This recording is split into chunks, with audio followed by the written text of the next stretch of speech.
오늘 말씀을 보면 우리가 예수님에 관하여 모든 것을 알지라도 그것은 우리가 우리에게 맡겨진 교회의 사명을 감당하는 데는 충분하지 않음을 깨닫게 합니다. 제자들은 예수님과 3년 동안이나 늘 함께 다니며 예수님이 하시는 모든 기적을 그들은 몸소 목격하였고 예수님의 가르침도 배웠습니다. 다른 사람들에게는 비유로 설명하시는 것을 제자들에게는 그 참뜻을 풀어서 가르쳐 주셨습니다. 그들은 아마 예수님에 관해서 잘 알고 있다고 생각했을 것입니다. 우리가 이 제자들의 사도들의 성경 기록을 통해서 성경을 깨닫지만 성경을 다 안다 할 수가 없습니다. 성경을 수백 독, 수천 독, 수만 독을 했다 하여도 하나님의 말씀을 완전히 깨닫는다라고 말할 수 있는 사람은 아무도 없는 것입니다. 그래서 말씀 앞에서 늘 겸손하고 날마다 새로운 하나님의 말씀의 깨달음과 감동을 얻기 위해서 우리는 부지런히 진리를 깨닫기 위해 말씀을 상고하고 연구하는 자세를 잃지 말아야 하겠습니다.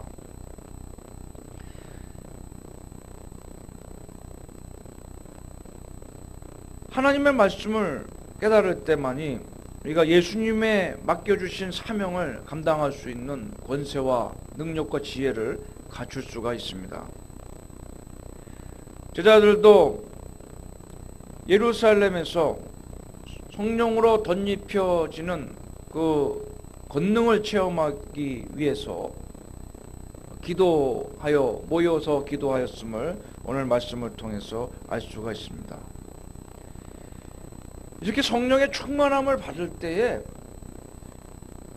일자무식의 어부였던 자들도 모든 사람이 놀랄 정도로 또 수천 명이 모여서 그 진리의 말씀을 들을 정도로 유명한 능력 있는 그러한 말씀의 종들이 되었고 성경 기록자로서 그들이 사명을 감당할 수 있을 수 있었음을 오늘 본문을 통해서 깨닫게 되어집니다.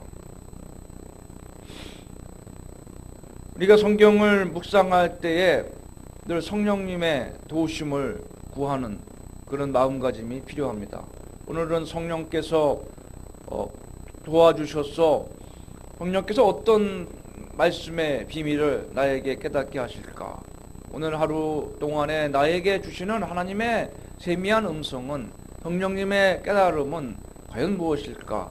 내가 하나님 앞에 순종해야 되고 또 나아가야 될 말씀은 무엇인가 하는 기대감이 그리고 또 겸손이 우리에게 있어야 될 것입니다.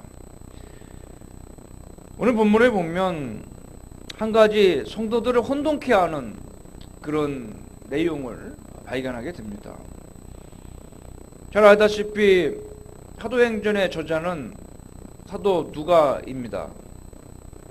누가는 또 복음서인 누가복음도 함께 기록을 하였습니다. 누가복음과 사도행전은 성경이 지금 이렇게 두 권으로 나눠져 있지만 사실은 하나의 글입니다. 누가복음과 이어져서 사도행전이 사실은 기록이 된 것입니다.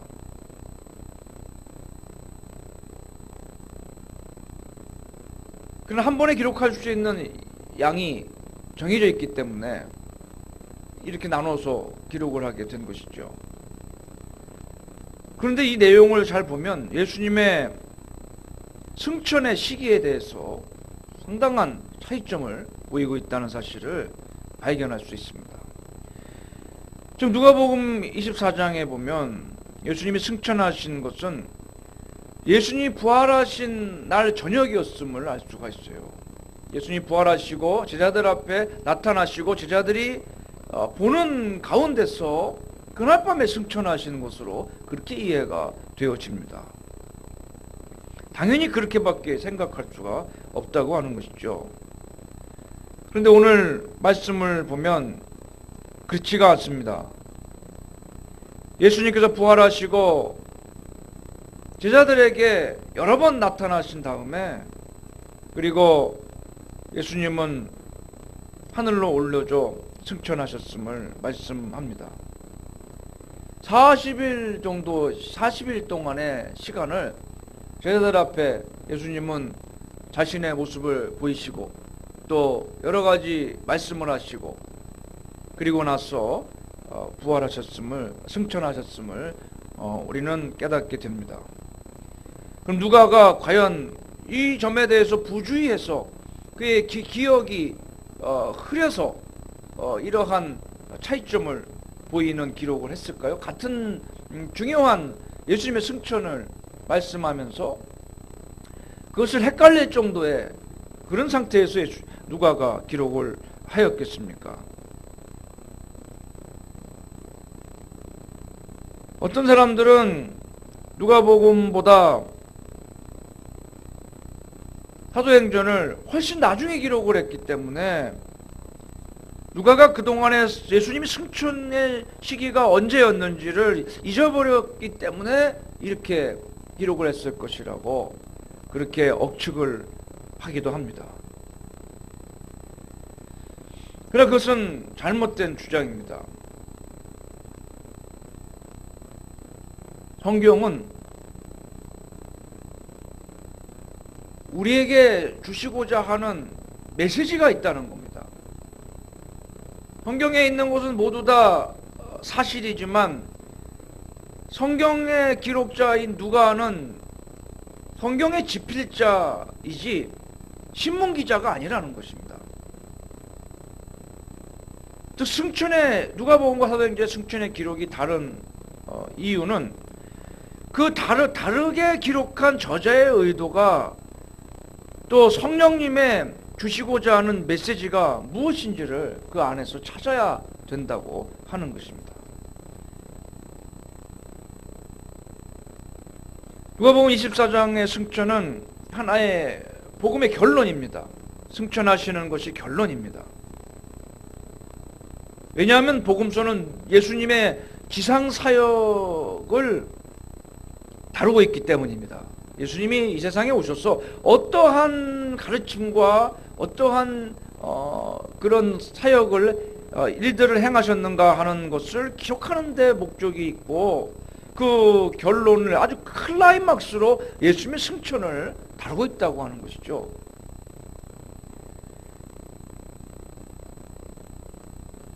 반면에 사도행전은요, 예수님의 승천이 이야기의 시작이라는 거예요. 빌라도와 가야바가 무덤 속에 예수님을 가두어두려고 했는데 예수님은 무덤 속에 갇혀 있지 않고 하나님의 능력으로 영광 중에 승천하시고 하늘로 부활하시고 영광 중에 하늘로 승천하셨다는 것이 사도행전의 시작인 것입니다. 사도행전은 교회의 역사입니다. 교회가 어떻게 태동되어지고 시작되어졌는가 하는 것을 다루고 있다는 것이죠. 교회의 시작은 예수님의 승천으로부터 시작하고 부활과 승천이 교회의 기반이 되는 사건입니다. 누가복음의 끝이 사도행전의 시작이라는 것을 우리가 이해를 해야 됩니다. 그래서 누가는 이 동일한 예수님의 승천이라는 사건을 각각 두 가지 다른 견지에서 보고 있다는 것입니다. 왜냐하면 그것을 읽는 공동체가 다르기 때문입니다. 하나는 교회를 알기 위해서 교회가 무엇인지 교회의 사명이 무엇인지 그것을 알기 위해서 사도행전을 접근하는 것이고 누가복음은 어떻게 우리가 신자가 될 것인지 어떻게 구원을 얻을 것인지에 대한 부분입니다. 이 중요한 것이 하나는 예수님의 승천으로 결론을 짓고 있고 하나는 예수님의 승천으로 그 출발하고 있다는 것이죠.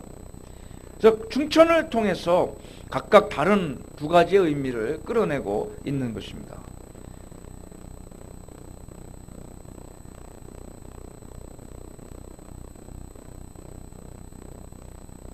즉 예수님의 승천이 누가복음에는 복음의 승리입니다. 부활의 강조점을 가지고 있는 것입니다. 그리고 사도행전에는 예수님의 승천이라는 것은 하나님의 우편에 앉으셔서 온 우주와 교회를 다스리는 권세를 받으시는 그 의미가 사도행전의 승천입니다. 그것이 승천의 의미가 되는 것입니다.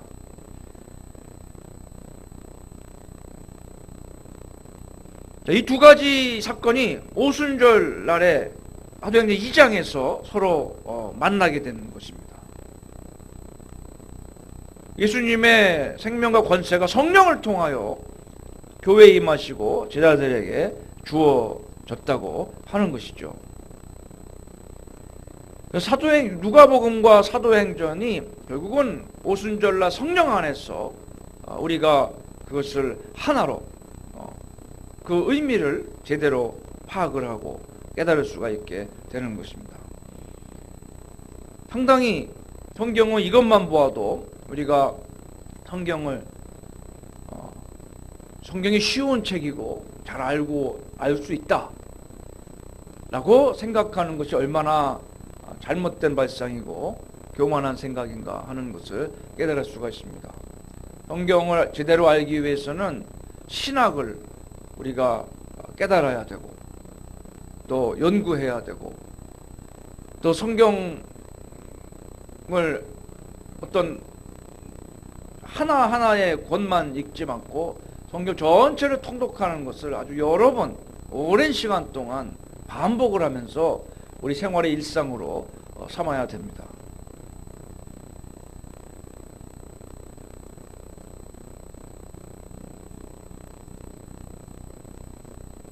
즉 사도행전 오늘 말씀으로 돌아가서 승천이 과연 예수님의 승천이 어떤 의미를 우리에게 부여하고 있을까요? 그것은 예수님이 승천하심으로 교회로부터 떠나가신 분이 아니라 교회를 위해서 교회와 성도에게 권능을 주시는 분이 되어야 하기 때문에 그 일을 위해서 하늘로 올라가셨고, 그래서 우리에게 사도행전 2장에 주셨듯이 우리에게 성령을 보내주셨다는 것이 바로 승천의 진정한 사도행전에서 주는 의미가 된다고 하는 것이요. 복음서에서는 예수님이 지금까지 말씀하신 행적과 또 기사와 가르침이 진리라는 것을 보여주기 위해서 부활과 승천을 결론으로 언급했다면, 사도행전에는 교회의 참 주인이고 머리고 성령을 주시는 그런 사역을 위해서 예수님이 하나님 아버지께 그 권능을 받으시러 승천하셨다고 하는 것이죠. 그래서 지금은 우리가 성령의 감동을 통해서, 성령의 기름 부으심을 통해서 예수님이 우리 가운데 찾아오시는 것입니다. 이것을 이렇게 하시고자 예수님은 승천하신 것입니다. 지금도 하늘 보좌 우편에서 예수님은 성령님을 통해서 우리와 만나시고 또 우리에게 말씀하시고 우리에게 찾아오시고 성령님을 통해서 우리에게 역사하여 주시는 것입니다. 이 전기가 지금 들어와서 이 여러 가지 이 방에 파워를 불어넣고 있지 않습니까? 이 앰프도 전기의 힘으로, 이 전등의 불빛도 전기의 힘으로 그렇게 움직이는 것이죠. 여기에는 죽은 방이 아니라 지금 이 예배실 안에는 전기의 파워가, 능력이 여기에 흐르고 있습니다. 살아있는 방입니다. 밝지 않습니까? 우렁찬 소리가 나지 않습니까? 자, 그런데 이거 어디서 온 겁니까? 이 힘이요, 이 건물에 있는 것입니까? 어디서 온 것입니까? 한전에서 보내주는 것이고, 이것은 발전소에서 발전기의 그 움직임을 통해서 얻어진 동력을 우리가 전선을 통해서 쓰고 있는 것이 아니겠습니까?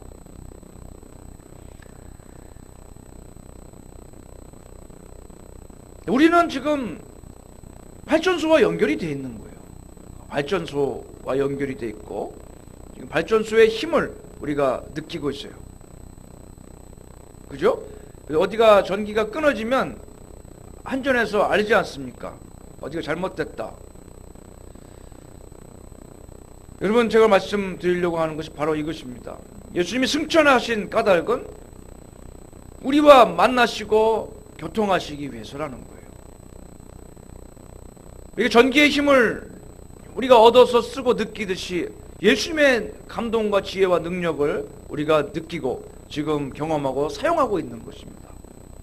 예수님은 저 멀리 하늘 보좌 우편 하늘나라에 계시지만, 하나님 아버지의 나라에 계시지만, 지금 우리 안에 있는 까닭은 예수님이 승천하셔서 성령을 보내주셨고 우리가 그 성령을 받았기 때문입니다.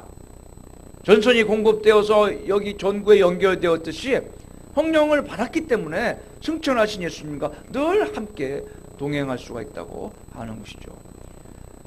이런 기묘한 섭리, 세상 어디에도 없는 엄청난 그런 지혜와 이 엄청난 설비 아닙니까?